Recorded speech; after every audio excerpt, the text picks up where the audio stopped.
Terbaik, saya ambil dua-duanya. Optik Melawai, when you expect the... Seperti apa modus operandi dari penggelapan tanah negara untuk proyek kereta cepat dan siapa yang terlibat dalam penggelapan hingga pengadaan lahan untuk PUSH? Kita akan membahasnya bersama peneliti Pukat Universitas Gadjah Mada Zainur Rohman.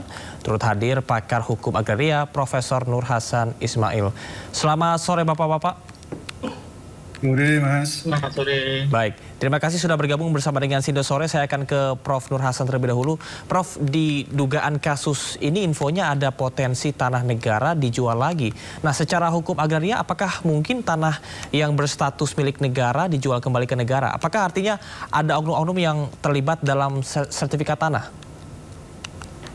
Wah, itu harus datanya harus lengkap Mas gitu. Saya tidak bisa juga menyatakan mana yang tanah negara itu. Karena begini, tanah negara itu adalah tanah yang tidak dilekati hak atas tanah apapun.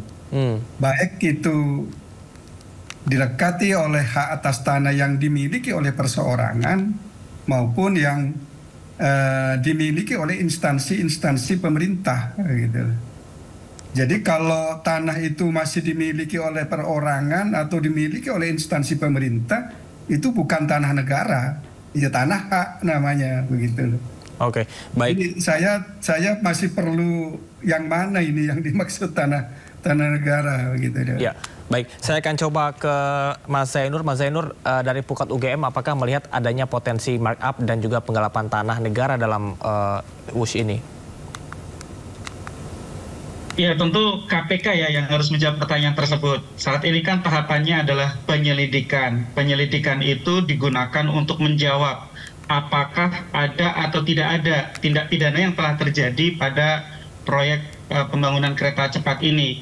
Nah, tentu kalau KPK serius, ini harus diurutkan dari perencanaan. Apakah perencanaannya dilakukan dengan etikat baik, dengan bona fide, dilakukan dengan prudent, ataukah ada misalnya konflik kepentingan. Kenapa saya katakan perlu dari perencanaan? Karena ketika sudah masuk pada tahap pembangunan, terjadi cost of run. Ya, cost of run itu kan artinya ada realisasi yang jauh melewati perencanaan, dan cost of run-nya juga puluhan triliun rupiah. Artinya apakah waktu merencanakan itu ada asumsi yang tidak tepat, atau ketika dilakukan pembangunan, pengadaan lahan, konstruksi, itu ada berbagai bentuk markup misalnya. Nah, itu semua harus diurutkan, dilakukan audit, dilakukan review oleh KPK mulai dari tahap perencanaannya sampai kepada tahap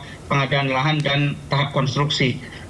Dan sejauh ini KPK sendiri tidak pernah mengatakan bahwa ada atau tidak korupsi. Karena kalau KPK sudah sampai pada tahap kesimpulan ada korupsi misalnya, maka tahap penyelidikan itu dinaikkan ke tahap penyidikan gitu. Sekarang tahapannya adalah KPK mencari ada atau tidak pidananya. Nah, untuk mengurai itu kan harus dilihat. Misalnya tadi soal pengadaan lahan. Apakah di dalam tahap pengadaan lahan itu ada perbuatan-perbuatan melawan hukum, artinya bertentangan dengan ketentuan peraturan perundang-undangan, atau yang kedua menyalahgunakan kewenangan.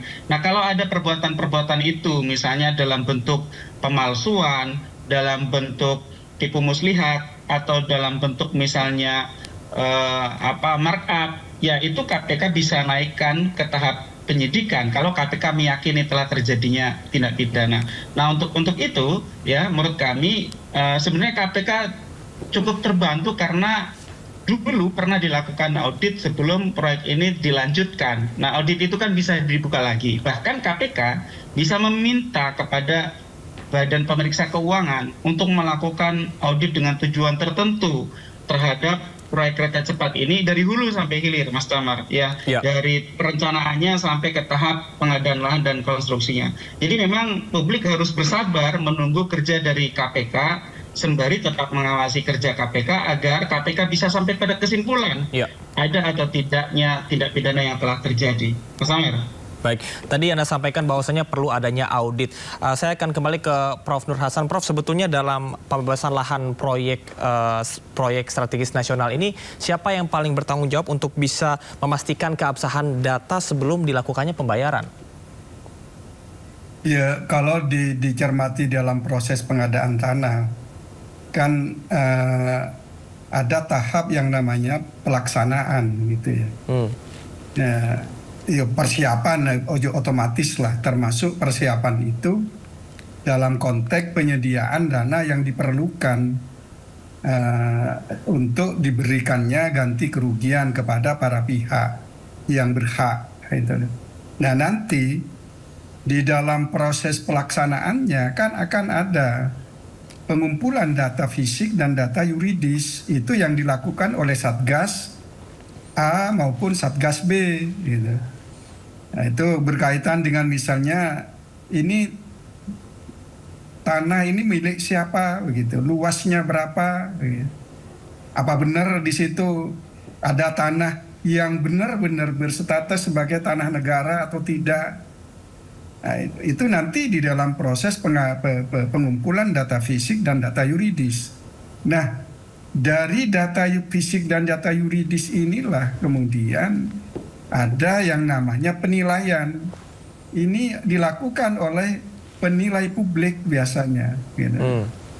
Penilaian itu menyangkut berapa sih nilai dari tanah, dari bangunan yang ada di atasnya, atau benda lain yang ada di atas tanah itu.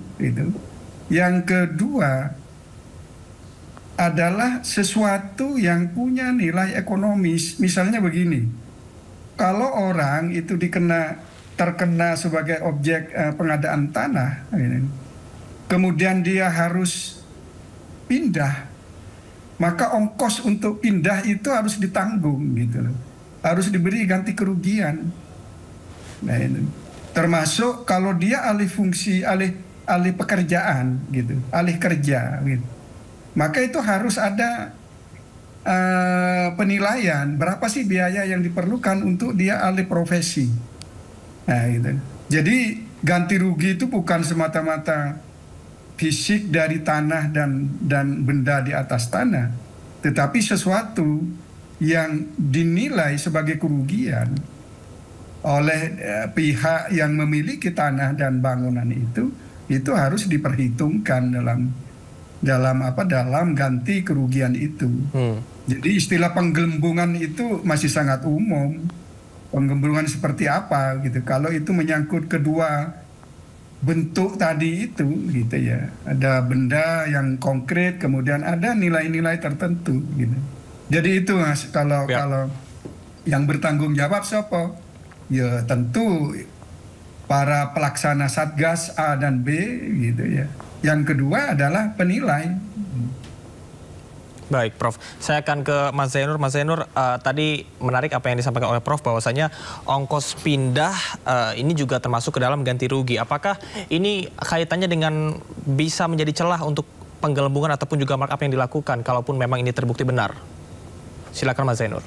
Ya, KPK punya alat ya, punya metode, punya sistem untuk meneliti semua. Misalnya jasa penilai ya, apakah mereka bekerja dengan profesional atau misalnya ada kolusi ya. Ini kan resikonya resiko penilainya misalnya dibayar gitu ya. Penilai dibayar tapi dibayar secara melawan hukum misalnya oleh pemilik tanah.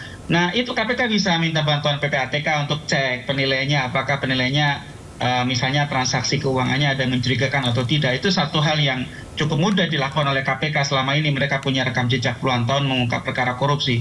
Atau misalnya KPK juga bisa teliti semua dokumen pengadaan tanah untuk kepentingan pembangunan ini gitu kan. Semuanya bisa dilakukan audit. Misalnya yang diduga sekarang ramai di media kan ini tanah negara dijual kepada negara. Berarti kan ada asumsi, ada dugaan bahwa ada ketidakjelasan ya, siapa pemilik atau hak milik dari atau pemegang haknya itu siapa, apakah memang benar orang yang menerima ganti rugi atau ternyata orang tersebut menggunakan misalnya dokumen palsu. Ya mungkin saja terjadi ketika orang menggunakan dokumen palsu, dan itu KPK bisa melakukan verifikasi. Terus selanjutnya yang juga mungkin adalah ketika ada satu objek tanah tetapi kemudian ada banyak sertifikat yang diterbitkan, dan itu terjadi di banyak tempat gitu kan. Nah, orang yang kemudian menerima ganti kerugian adalah bukan orang yang berhak misalnya, itu boleh saja kemudian KPK teliti lebih lanjut.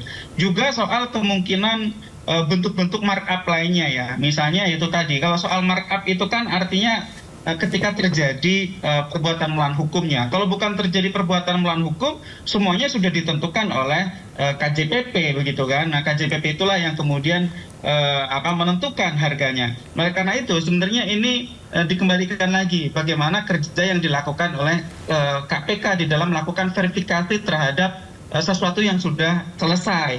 Nah, menurut kami KPK juga tidak boleh hanya terpaku pada soal pengadaan tanahnya. Agar publik semuanya menjadi yakin dan secara hukum ada kepastian, menurut kami ini perlu dari awal ya dilakukan review dari tahap perencanaan, bagaimana keputusan itu diambil. Kan debatnya dulu ditawari dari Jepang, sudah ada feasibility studies-nya, kemudian berubah ke Cina. Apakah di dalam keputusan tersebut dilakukan dengan prudent atau ada perbuatan-perbuatan yang melawan hukum, misalnya yang dikhawatirkan di banyak negara-negara lain itu ada misalnya bentuk-bentuk bribery for foreign official gitu ya, atau misalnya di negara-negara lain itu ada praktik bagaimana untuk memenangkan sebuah proyek, sebuah organisasi itu menyuap pejabat publik asing. Nah, ini kan bisa dilakukan review oleh KPK. KPK bisa dibantu oleh PPATK.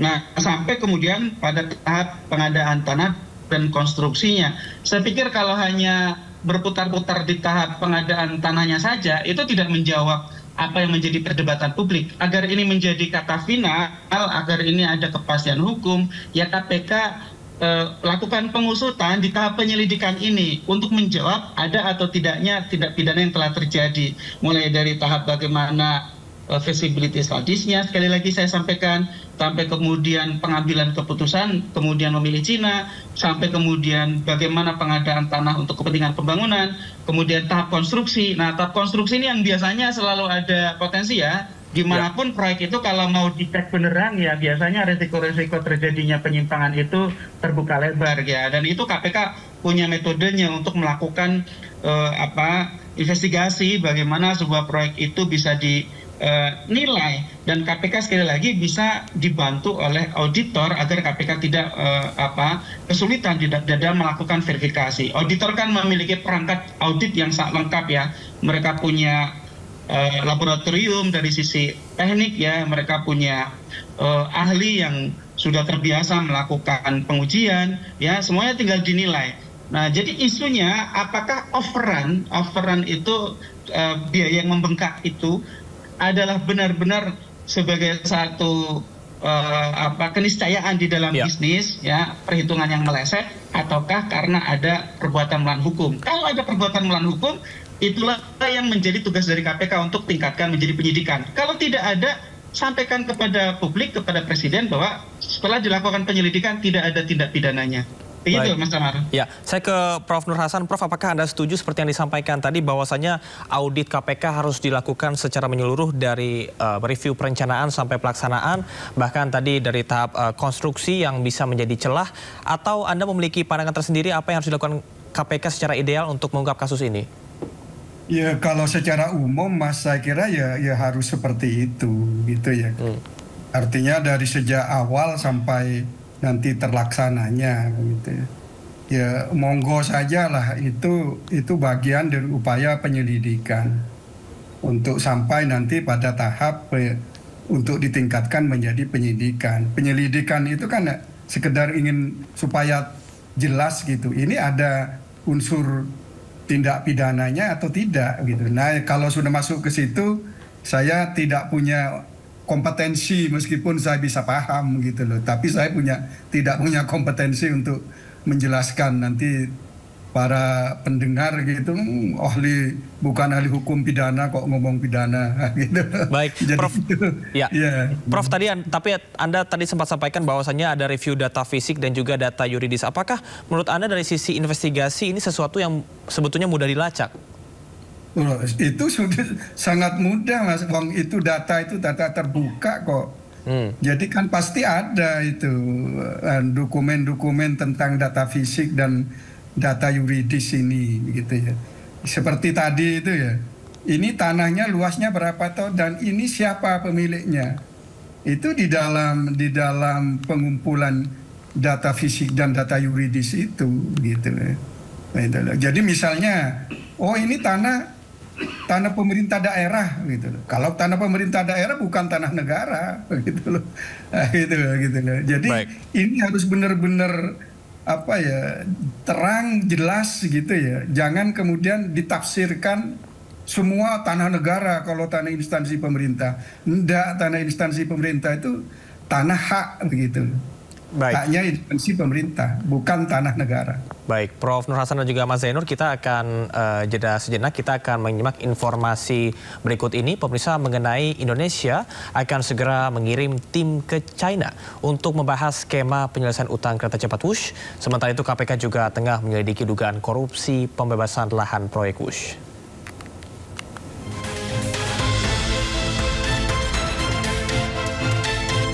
Menteri Keuangan Purbaya Yudi Sadewa mengungkapkan keinginannya untuk dilibatkan dalam negosiasi pemerintah Indonesia dengan pihak Cina terkait utang kereta cepat WUSH. Hal ini untuk mengetahui secara detail skema pembayaran utang proyek WUSH. Menurut Purbaya, pemerintah juga masih membahas secara detail mode restrukturisasi utang kereta cepat WUSH. Masih yang ada adalah masih garis besarnya, tapi nanti akan diskusikan dan mungkin Indonesia akan kirim tim ke Cina lagi kan untuk diskusi seperti apa nanti pembayaran persisnya. Saya minta tadi kalau itu saya diajak biar saya tahu diskusinya seperti apa nanti. Sebelumnya, KPK juga tengah menyelidiki perkara dugaan pembebasan lahan kereta cepat WUSH. PLT Deputi Penindakan dan Eksekusi KPK Asep Guntur Rahayu mengatakan dalam materi penyelidikan ada indikasi penggelembungan harga tanah jauh di atas nilai wajar, sehingga negara mengalami kerugian signifikan. Asep menyatakan tanah milik negara yang dipakai untuk proyek pemerintah seharusnya negara tidak perlu membayar untuk memanfaatkan lahan tersebut. Tim Liputan, iNews melaporkan. Ya, kita akan kembali melanjutkan dialog bersama dengan Profesor Nur Hasan dan juga Mas Zainur. Saya akan ke Prof. Nur Hasan terlebih dahulu. Prof, apakah dengan masuknya KPK untuk menyelidiki kasus penggelembungan dana WUSH ini akan berpengaruh terhadap upaya pemerintah dalam menyelesaikan utang? Wah, kalau dalam konteks itu ya saya kira itu persoalan internal pemerintah lah Mas gitu. Tapi bahwa penyelidikan tentang ada tidaknya perbuatan melawan hukum, terutama dalam konteks pengadaan tanah, ya bisa saja terus dilakukan gitu ya, untuk memperoleh kejelasan gitu, supaya masyarakat itu, publik itu kemudian tidak karena begini, publik itu kalau begitu sudah KPK masuk kan seolah-olah sudah ada gitu ya tindak pidana korupsi di dalam pengadaan tanahnya. Nah ini menurut saya juga di satu sisi ada baiknya, tetapi di sisi lain itu mengandung jebakan gitu ya. Jebakannya itu ya karena publik itu kan kalau sudah KPK masuk kan seolah-olah oh pasti ini gitu ya. Padahal kan belum tentu, ini proses penyelidikan kok. Ya saya kira ada tidaknya korupsi dalam proses pengadaan tanahnya, serahkan saja sepenuhnya kepada KPK begitu ya, tanpa harus dikaitkan dengan pembayaran kembali utang berkenaan dengan WUSH itu gitu ya, supaya publik sekali lagi paham ini ada tidak sih gitu ya. Baik. Tindak celah korupsinya di dalamnya. Saya kira itu Mas. Terus lanjut saja KPK. Gitu. Ya, pemeriksaan yang dilakukan oleh KPK ini apakah akan berpengaruh atau tidak? Kemudian saya akan bertanya kepada Mas Zainur. Mas Zainur, apakah Anda punya pandangan tentang ini? Ya, kalau saya sih sebagai warga negara inginnya negara ini membayar utang ya. Mau apapun masalah yang terjadi, utang ya harus dibayar gitu ya. Soal bagaimana itu harus dilakukan, nah itu tugas dari pemerintah untuk mencari solusinya. Apakah mau dibayar oleh Danantara ataukah mau dilakukan penyertaan modal negara atau seperti apa terhadap PT KAI, silakan saja, itu tugas dari pemerintah. Yang paling penting untuk saat ini menurut kami adalah agar tidak menjadi diskursus publik yang berkepanjangan dan agar bangsa ini bisa cepat move on gitu ya. KPK segera ambil kesimpulan gitu ya setelah melakukan penyelidikan, KPK ambil kesimpulan ada pidananya atau tidak. Kalau ada pidananya, ya lakukan penyidikan untuk mencari tersangkanya. Kalau tidak ada, publik juga harus dapat menerima. Beberapa waktu lalu KPK juga pernah mengumumkan di pengadaan lahan sumber waras, sebuah rumah sakit yang dibeli oleh Pemprov DKI. Ini kasus 10 tahun lalu gempar gitu ya di publik. Tetapi sejak awal KPK katakan tidak ada perbuatan melawan hukum yang terjadi pada pengadaan lahan sumber waras tersebut gitu ya. Tetapi mungkin karena publik sedang dalam konteks euforia kontestasi politik, begitu ramainya pembahasan soal ini. Nah, ketika kemarin KPK sampaikan sekali lagi setelah melakukan bertahun-tahun investigasi, KPK sampai kepada kesimpulan bahwa tidak ada tindak pidana yang telah terjadi. Ya sudah, publik bisa menerima. Tapi kalau ada tindak pidana yang terjadi, ya publik harus menuntut KPK agar KPK-nya bisa independen untuk melakukan penyidikan dan menyeret pelakunya ke meja hijau. Oleh karena itu, sekali lagi, penyelidikan KPK ini sangat penting untuk adanya kesimpulan dalam proyek kereta cepat ini ada pidananya atau tidak. Kenapa? Karena ini isu ini menjadi sangat penting karena ada wacana, ada penyampaian dari Presiden Prabowo bahwa proyek ini akan dilanjutkan tidak hanya sampai Surabaya, tapi akan dilanjutkan sampai Banyuwangi. Nah, untuk adanya dukungan publik yang luas, maka terlebih dahulu menurut kami ini perlu clear dulu nih yang Jakarta-Bandung. Jangan kita bicara yang jauh-jauh, yang dekat-dekat dulu nih. Jakarta-Bandung harus dilakukan penyelesaian dulu, mulai dari aspek hukumnya, ada atau tidak pidana yang terjadi. Kalau ada maka harus di meja hijaukan, kalau nggak ada ya sudah. Yang kedua adalah bayar utangnya gitu ya. Jakarta-Bandung ini kan pemerintah juga pusing 7 keliling untuk mencari bagaimana agar utang itu bisa dibayar gitu ya. Jadi sebelum bicara soal Banyuwangi, Jakarta-Banyuwangi, maka yang terlebih dahulu harus diselesaikan adalah Jakarta-Bandung ini. Sekali lagi, agar apa? Agar ada kepercayaan publik terhadap proses pembangunan yang dilakukan oleh pemerintah. Yang kedua, agar ada pelajaran yang bisa diambil dari proyek-proyek sebelumnya. Saya pikir proyek apapun yang baru ya, apalagi ini kan dengan teknologi yang sangat tinggi, kereta cepat, tentu Indonesia baru pertama kali ada proyek seperti ini gitu ya, dengan teknologi tinggi. Kalau ada kekurangan-kekurangan, kalau ada kesalahan-kesalahan, ya diakui saja dan kemudian ambil pelajaran agar nanti kalau Indonesia lakukan pembangunan yang jauh lebih panjang, lebih jauh, itu kesalahan-kesalahan itu sudah bisa diminimalisir. Misalnya cost of run ya, cost of run itu kan sekali lagi ya, cost of run masa iya puluhan triliun, itu kan sesuatu yang artinya ada ketidakcepatan di dalam perencanaan, atau yang kedua markup di dalam pelaksanaan kerjaan gitu ya. Kalau kita bisa belajar dari kekurangan-kekurangan terdahulu, maka nanti kalau kita Indonesia lanjutkan ini sampai ke Surabaya atau Banyuwangi, maka kekurangan itu bisa diminimalisir. Atau nanti kalau Indonesia sudah jauh lebih maju, kalau misalnya proyek kereta cepat juga dilakukan di luar Pulau Jawa, maka tata kelolanya, pengawasannya, ya bagaimana menjalankan proyek yang sangat besar seperti ini, itu jauh lebih baik. Sekali lagi, itu butuh audit. Yang kedua, butuh sikap profesional dari KPK. Dua-duanya penting sebagai basis bagi publik untuk mempercayai bagaimana pemerintah menjalankan program pembangunan, dan yang kedua menjadi dasar pengambilan kebijakan ke depan bagi pemerintah untuk melanjutkan pembangunan, apapun pembangunannya. Itu Mas Damar. Baik, Mas Zainur dan juga Prof. Nur Hasan, tentunya kita berharap bahwasanya audit dan juga pengusutan kasus ini bisa berjalan dengan lancar oleh KPK. Terima kasih telah bergabung bersama kami dan bincang-bincang pada sore hari ini. Selamat beraktivitas kembali.